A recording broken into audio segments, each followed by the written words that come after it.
Hello, St. Marians. Once again, we are here with the economics classes, and today we are going to discuss two topics: long run average cost and long run marginal cost. So, we are going to discuss these concepts. I hope you have discussed or you have cleared the concept about average cost and marginal cost in short run. So, in long run, we know well that we can change the scale of production. So here we can understand that the cost of a product is that least cost of producing at each level of output when all the factors of productions including the plant are variable. So we can say so that in long run marginal cost as well as average cost will be its minimum range because that we can change all the factors of production. So we have discussed about total variable cost and average variable cost, total fixed cost and average variable cost we have discussed already. So in long run the total cost curve and the long run average cost curves and the long run marginal cost curves we are going to discuss. So here we will discuss about long run marginal cost and long run average cost. So let us start with the long run average cost curve.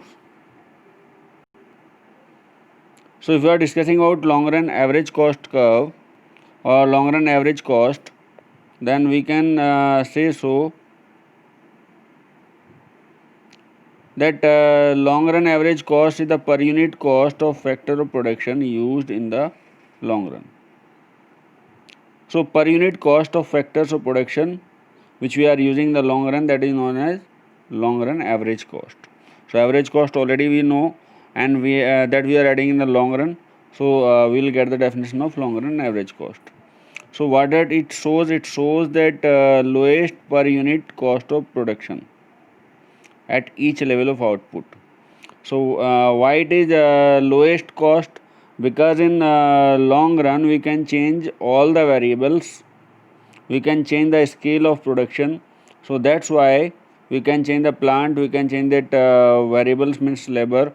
So whatever we need to change we can change. So that's why that cost of production average or per unit is lowest one in long run. So in compared to short run. So while we are discussing about short run average cost, it corresponds to the particular plant and farm, and in short run we can use the same plant but we can change the variable, but in long run that all the factors are variable, nothing is fixed. So that's why that behave in short run and long run are little bit different in average cost. So let us study another concept, that is long run marginal cost. So if we are discussing about long run marginal cost, so long run marginal cost is U-shaped, and long run average cost curve is also U-shaped. So both are U-shaped. First of all, let us discuss about long run average cost, why it is U-shaped. So we know well that economies and diseconomies are there when we are discussing about return to a scale. So what does it mean, economies and diseconomies? Means economies which are having that positive impact on the production, those are known as economies. It may be internal or external, and what are having negative impact on production, those are known as diseconomies. It may be also internal or external. So this we'll discuss in the next video, but here we are going to discuss only that LAC is U-shaped because of economies and diseconomies. So one more thing I want to mention here, that long run average cost falls up to A, which you are watching on figure on page number 144. It falls till point A and rises after that one. So why it falls and why it rises? Means after that resources are fully utilized, it start to rise, so that it rises beyond that its minimum at level A. So long run average cost curve is U shaped, because first it falls and that start to rise. So that's why that formation is U shaped. So this is I have discussed about long run average cost. So now I am going to discuss about long run marginal cost. Whenever I'll explain with the help of diagram, then I'll explain it again. But now I am discussing about long run marginal cost according to slide. So it is also U shaped. Why it is U shaped? Because that curve will flatter than the short run marginal cost curve, and this is illustrated in figure number 6, which I am discussing about. I'll discuss in the next slide. So one more thing is there, that relationship between LAC and LMC. I am going to explain, but one more thing is there, that LMC is U shaped and it is cutting LMC is U shaped and it is cutting LAC from down, and it is also U shaped. After LAC reach its minimum, LMC cross it or LMC intersect it, and then LMC is greater than LAC. So what is this condition? This condition is there when we are discussing about in short run, that overcrowding. Here we are discussing about economies and diseconomies.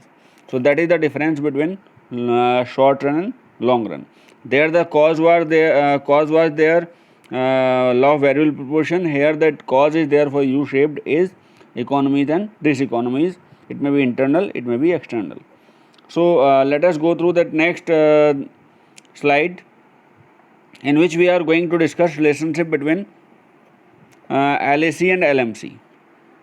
So first point I am going to discuss, then you will understand. When LMC is less than LAC, so you see here LMC is less than LAC, this condition. Then what happened? This LAC falls, means it is falling down, and whenever this LMC is intersecting to LAC, then it is at minimum, and while LMC is more than LAC, so LAC starts rising. So these three conditions we are going to discuss in this diagram. So we will discuss one by one. First of all, first condition or first point which is given in a book in the relationship, you can check this one. While LMC is below the LAC, you can see here this LMC is below the LAC, then LAC is falling down. First condition. So I think it is clear.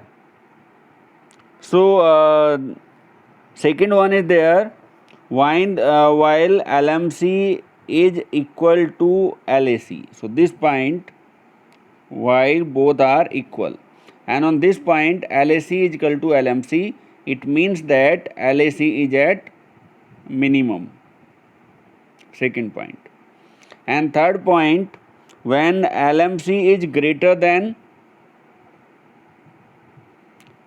LAC, then LAC is rising.